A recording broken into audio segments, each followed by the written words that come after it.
और शब्द रखेंगे आपके समक्ष।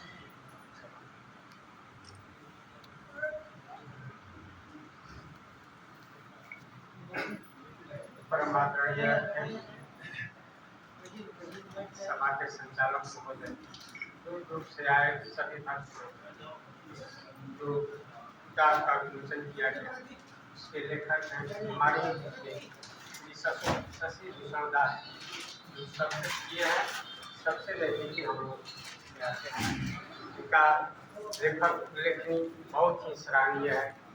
जहाँ तक हमारा विचार है कि ये जिस संस्था से जुड़े हुए हैं बहुत आगे तक चले और सबको लेकर चले, और सब हमारे अधिवक्ता गण यहाँ बनाए हुए हैं, सभी का इसमें योगदान रहा है, सराहनीय रहा है। इस पुस्तक का मेन उद्देश्य है षड्यंत्र से बचना है। कोई भी षड्यंत्र, कोई किसी भी प्रकार से पिता पुत्र के बीच, माता पिता के बीच, पत्नी पति के बीच हो सकता है। इस बिंदु पर इन्होंने प्रकाश किया है इस पुस्तक के माध्यम से। इस पर विचारणीय विषय है, विचार करना होगा। इसलिए सभी भक्त बंधुओं से आग्रह है कि इस बुक को बढ़िया से पढ़ेंगे, देखेंगे, समझेंगे और इस पर विचार करते हुए अपने समाज को आगे ले चलने का काम करेंगे।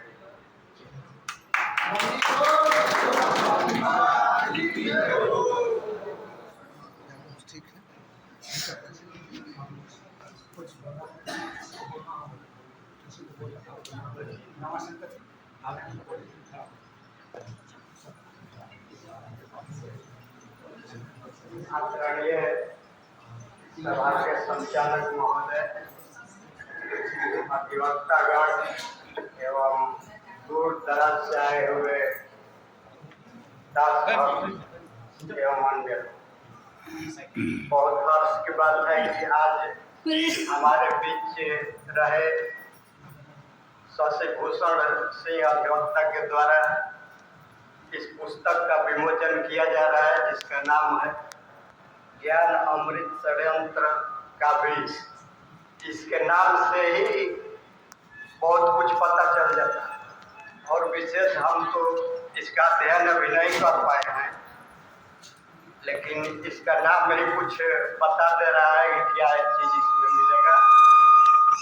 इसको सभी लोगों से आग्रह है कि ध्यान से पढ़ा जाएगा और कैसे कैसे गुरु जी के ऊपर षड्यंत्र रच के उनको फंसाया गया है, कि समझ में आ जाएगा इस पुस्तक के पढ़ने से।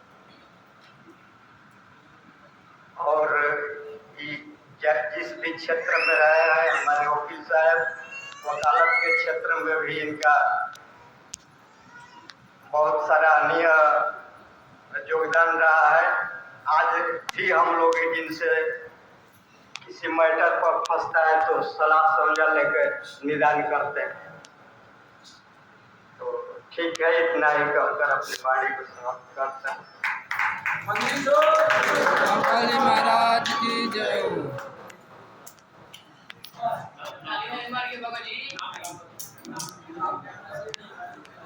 अब प्रतिभा पल्लवी जी, जो हमारे बीच के अधिवक्ता हैं, बहुत ही सक्रिय हैं और प्रखर प्रवक्ता भी हैं, अपना दो शब्द बोले।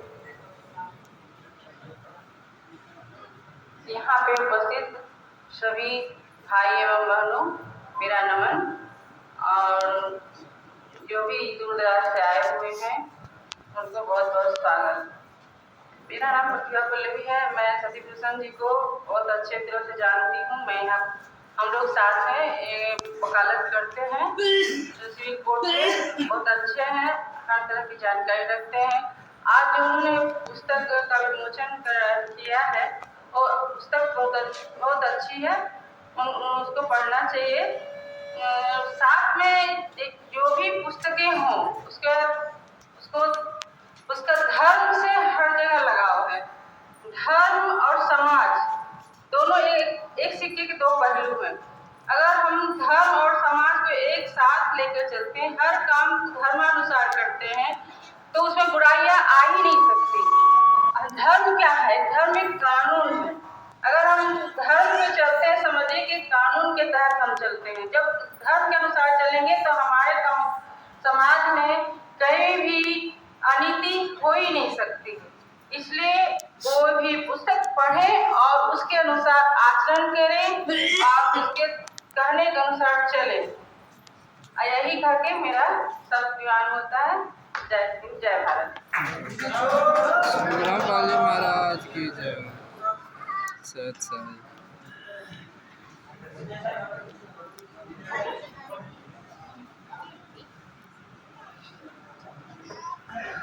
मैं जितेंद्र कुमार सिंह एक चिकित्सक क्षेत्र से बिलोंग करने वाला व्यक्ति हूँ। आज ये जो कार्यक्रम है लगभग मेरे को 15 तारीख को ही मिला था, जब वकील साहब दिल्ली में थे, और 1 घंटा हम लोग आपस में बात किए मोबाइल से। और मैं कंटिन्यू कहीं इधर से उधर बाहर ही रहना होता है, और अकस्मात 2 दिनों की इतनी काफ़ी व्यस्तता होने के बावजूद हमने लगभग 12 बजे यहाँ मैं पहुँचा हूँ और डायरेक्ट मैं पहुँचा हूँ। मतलब एक चिकित्सक के नाते जो अभी समाज की विडंबना बनी हुई है, अभी कोरोना आपके सामने दिख रहा था, सारे लोग भयभीत थे, लेकिन कुछ ऐसे चिकित्सक के बंधु थे जो कि डरे नहीं थे। और मेरे जैसा व्यक्ति रोड पर जाकर सेवा करना कोई भयभीत नहीं था। मैं 2-4 पॉइंट इस क्षेत्र से मैं बताऊंगा, शायद आपको भी अच्छा लगेगा।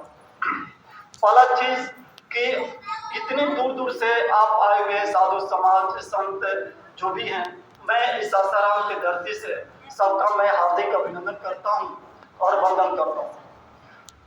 अभी एक चिकित्सक नाते जो धर्म है, लोग ये समझ लेते हैं कि आप किस धर्म से हैं, आप किस धर्म से हैं, और आपस में एक अलग अलग लोग एक पहचान का पात्र बना लेते हैं। जबकि धर्म का मतलब ये होता है कि आप उसे धारण करके और शरीर को स्वस्थ रख सकते हैं, वह आपका धर्म होता है। हकीकत पॉइंट है।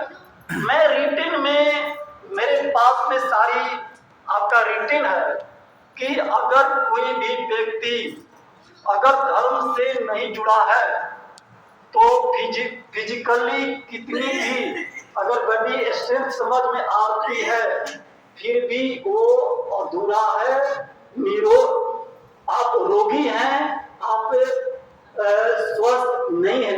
ये मेरा साइंटिस्ट यानी साइंस बताता है। अगर आप धर्म से नहीं जुड़े हैं, अगर आप किसी धर्म से नहीं जुड़े हैं, तो आपकी परिकल्पना नहीं रहे हैं, तो आप स्वस्थ नहीं है। मैं नहीं कहता हूं, आपका साइंस कहता है। तो सबसे बड़ी खुशी की बात है कि इतनी दूर से आप आए हुए हैं। बहुत बड़ी खुशी है कि हम एक वैसे स्वस्थ अपने आप को बना करके अपने लोगों को बनाने के लिए हम लोग एक दूसरे को एक विचार विमर्श एक दूसरे को दे रहे हैं। मैं बहुत बड़ी आपके बीच में मैं आभारी हूँ। साथ में हमारे शशि सर वकील साहब हैं, जिनकी बहुत बड़ी योगदान है, बहुत बड़ी खुशी है। दूसरा पॉइंट मैं ये बताने जा रहा हूँ कि पहला चीज की साधन, जो साधन आप और हम अपना करके जो 2-3 दिनों से यहाँ एक आनंद जो ले रहे हैं, एक बहुत बड़ी चीज है, एक बहुत बड़ी चीज है। इसका कोई मतलब अनुमान नहीं लगा सकता है, और वो पैसे से इसको खरीदा जा सकता है, इसके कोई परिकल्पना की ही जा सकती है। दूसरा पॉइंट कि आप साधन से अपने शरीर को जो भी धर्म के प्रति, परमात्मा के प्रति अटूट विश्वास रखते हैं। दूसरा आता है आपका कि एनर्जी, जिस एनर्जी के लिए आप कोसों दूर से आए हुए हैं, जिस एनर्जी के लिए आप कोसों दूर दिल्ली वगैरह जहां जाते हैं, स्थान पर जाते हैं, सिर्फ पॉइंट का है, सिर्फ एनर्जी है। दूसरा कोई मतलब, आपके पास एनर्जी है तो खाना बना लीजिए, एनर्जी है अंधेरा से उजाला कर लीजिए, एनर्जी है। एक दूसरे से जाकर के कई देशों में भ्रमण कर लीजिए, मतलब एनर्जी है। वो एनर्जी कहां से मिलती है? सिर्फ एक साधु समाज से। मैं कहता हूं कि आप अपने घर में अच्छे अच्छे, यहाँ से बहुत बड़े अच्छे अच्छे पैसे वाले हैं, बहुत अच्छे अच्छे खाना खाते हैं, फिर भी परेशान नजर क्यों आते हैं भाई? फिर भी परेशानी का एनर्जी, आपकी एनर्जी कहां से मिलती है? इस धर्म, इस संत समाज के भी से मिलती है।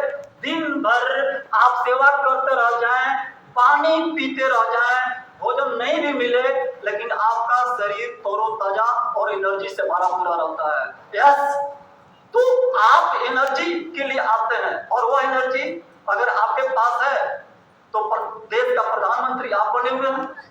आपके पास एनर्जी है तो गांव के मुखिया बने हुए हैं।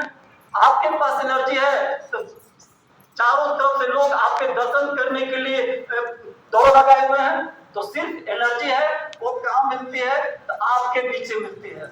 मैं चाहूंगा एक बार यहाँ सारी सासाराम के धरती पर आपका जो शुभागमन है, बहुत बड़ी खुशी है। एक बार ये आवाज नहीं, मैं चाहूंगा कि ताली से स्वागत हुई, लेकिन ताली नहीं बजाना है। लेकिन मैं ये खुशी है कि आप दूर दूर से आए हुए हैं। मुझे पता चला कि 12 बजे कि आप इतनी दूर दूर से आए हुए हैं। मुझे खुशी है कि इतने चंद लोग आए हुए हैं इस देश के प्रति। इस देश के आप योद्धा हैं जो कि पूरे देश में अपने क्रियाकलाप को विस्फोट करने जा रहे हैं।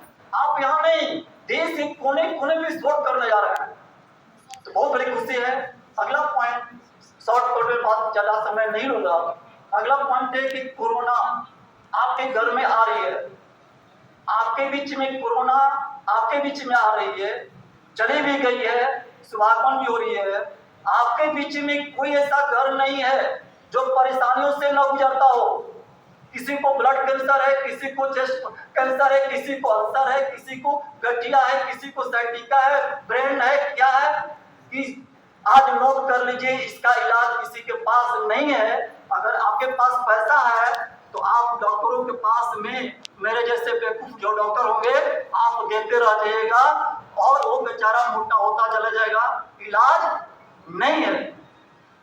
चूंकि डॉक्टर एनर्जी, आप उसी एनर्जी के लिए डॉक्टर दवाई देता है, लेकिन वो काम नहीं करती है। और यहाँ बैठे हुए सारे लोग एनर्जी ले रहे हैं, जितने हैं सारे लोग एनर्जी ले रहे हैं। और मुझे आशा नहीं, विश्वास है, अगर यहाँ पर बहुत गंभीर स्थिति किसी भी व्यक्ति को हुआ है तो मेरा चैलेंज है कि ऐसा समागम अगर 1 महीने तक अगर कर दी जाए तो किसी दवा की जरूरत नहीं पड़ेगी और बेड पर बैठा हुआ व्यक्ति खड़ा नजर आएगा। ये मेरा चैलेंज है। जोर से सतगुराम बालाजी महाराज की जय हो। अगला मैं ज्यादा समय नहीं लेते हुए मैं ये कहूंगा, बहुत बड़ी खुशी है और जहां भी प्रोग्राम है मैं सारी समय लेकर के आपके पास उपस्थित रहूंगा और मैं जाऊंगा और दूर दूर तक इस मिसाल को हम लोग विस्फोट करते हैं कि अगर कोई रास्ता है बचने का, अपने परिवार में भाई भाई में अगर कोई टेंशन है, अगर औरत और मर्द में टेंशन है, तो भैया इसको कंट्रोल करने का साधन कहीं नहीं है। अगर है इस समागम है, कारण चूंकि एनर्जी बहुत सारे रामायण महाभारत में क्या है कि वहां से पॉइंट निकलती है। राम राज भैया कहां से मिलेगा? बहुत बड़े पैसे कमाने वाले को आप नहीं देखे होंगे, उसकी बेटे से नहीं बन रहा, उसको उसकी वाइफ से नहीं बन रही है, किसी से नहीं बन रहा है। कारण क्या है? यह रिसर्च की बात है। चूंकि दूर दूर तक जा करके हम लोग इस समागम में घूमने का मौका मिलता है। मेरा चैलेंज है कि अगर आप इस समागम में इस तरह से करते रहेंगे तो आपका बेटा आपकी आदर करेगी, आपकी पत्नी आपको इज्जत करेगी, आपका समाज आपको इज्जत करेगा। अगर नहीं समागम करते हैं तो वही घर घर में विस्फोट की भावना बनी रही है, इसको आप दूर नहीं कर सकते हैं। पहला चीज जो एनर्जी पॉइंट में बता रहा हूं, आपके पास एनर्जी, मेरा देखा हुआ घटना है भैया, मैं कोई गलत नहीं बता रहा हूं, एक घटना है। अगर मेरे पास पावर है, ऐसा फोन आती है कि मेरे बेटे की तबीयत खराब है, मेरे बेटे की तबीयत खराब है, आपस में झगड़ा होता है, वो कौन सा सिस्टम है भैया? और बात करता है चलिए कृपा हो जाएगी, क्या होता है? कृपा हो जाएगी, और पता चलता है कि 5 मिनट के अंदर में नॉर्मल हो जाता है स्थिति। ये क्या है? ये क्या है? ये समागम है, ये समागम है, और इस समागम से एक कंट्रोल मिलता है, और इसी समागम की दिन है कि हम और आपस में यहाँ बैठे हुए हैं। एक बहुत बड़ी खुशी है। मैं ज्यादा समय नहीं लेते हुए मैं एक बार जरूर कहूंगा, इस प्रोग्राम को करने वाले हमारे शशि सर वकील साहब हैं, मैं कोशिश करूंगा कि ऐसा अगर बार सब अगर मिले तो आप यहाँ कराइए, हम लोग बढ़ चढ़ करके और भी मैंने सारी के काम करेंगे। और मैं जितने साधु समाज संत आए हुए हैं, एक बार मेरे तरफ से संसाधन के धरती से सबको जय हिंद। जय सत सर।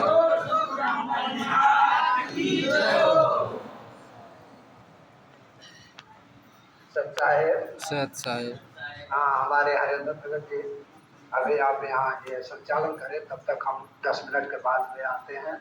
हमारे जो अधिवक्ता बंधु हैं तो थोड़ी सी हम छोड़ करके आते हैं, ठीक ना?